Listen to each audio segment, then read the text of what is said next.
I'm joined by Phil Dunne, award-winning sommelier. He's very kindly going to give us some top tips for navigating a wine list. We all have that moment, whether it's your first day, you're at a business meeting, there's a lot of pressure there, isn't there? Yeah. So, what if I drink Sauvignon Blanc, but it's a bit boring? What's a good alternative to go slightly off the beaten track and impress someone and say, oh, do you like Sauvignon Blanc? Try this. Yeah. What should I be looking for? Sauvignon Blanc is brilliant. I mean, one of the most planted grapes in the world, and loved by so many people. But if you wanted something a little bit different, or you really want to impress the person across from you at the table, there is a few other wines that you could go for as well. I'd probably go towards Spain, firstly. So there's a great variety called Verdejo, like Sauvignon Blanc. It has that lovely green apple, your zesty lemon. Is it oaked? No. Oh, okay, yeah, great. so like the majority of Sauvignon Blancs as well, you won't get that creaminess, butter, vanilla, all that types zing. of flavors. All zing. Great. Lots of acid, citrus. Great. And really good with seafood, salads. So a great alternative for Verdejo from Rueda in Spain. Okay, great. And what about from a Pinot Grigio lover? Pinot Grigio lover. So Pinot Grigio is, for the most part, quite a neutral grape. What does neutral mean?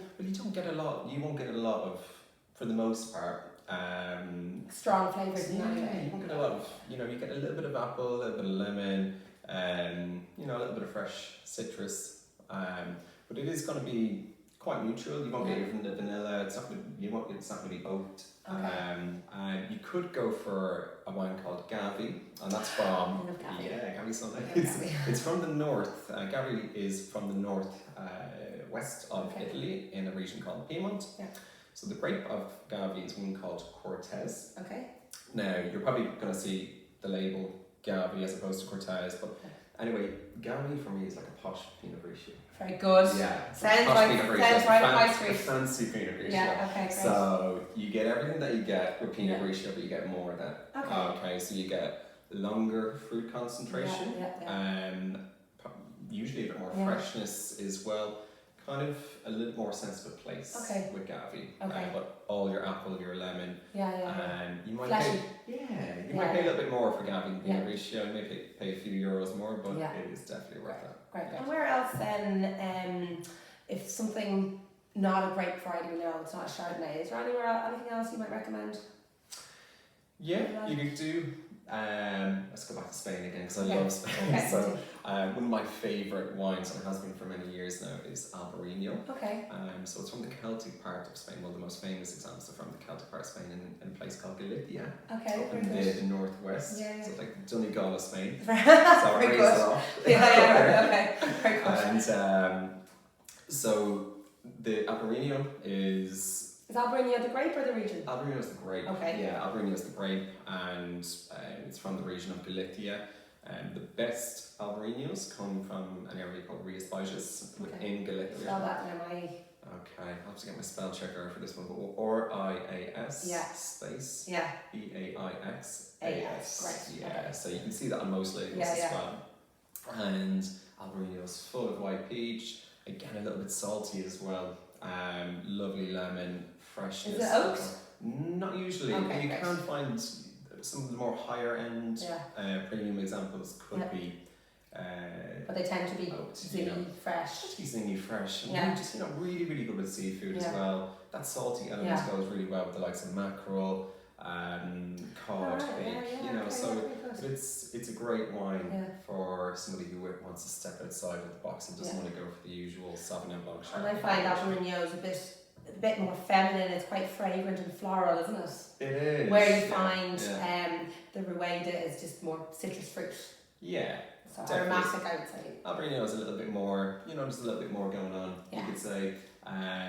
Definitely one to impress though. If you're on a date or you're on a corporate meal, it's definitely a market.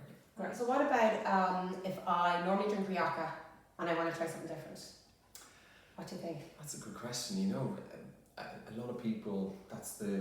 lot of people love Rioja. Yeah. It's almost got cult status over the last number of years as well.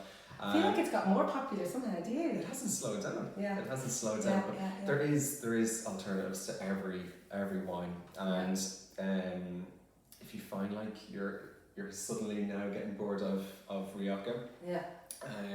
You could go to another region in Spain. See, Rioja is the region in northern Spain where the famous red wines come from, but the grape variety that's in the bottle is one called Tempranillo. Okay. Okay, so Tempranillo would be the most planted black grape in Spain. But if you were to go to another region near Rioja, They can plant Tempranillo as well, can they? yeah, Oh, okay, great. so another popular region is called Ribera del Duero. Yeah. Slightly warmer region than Rioja, and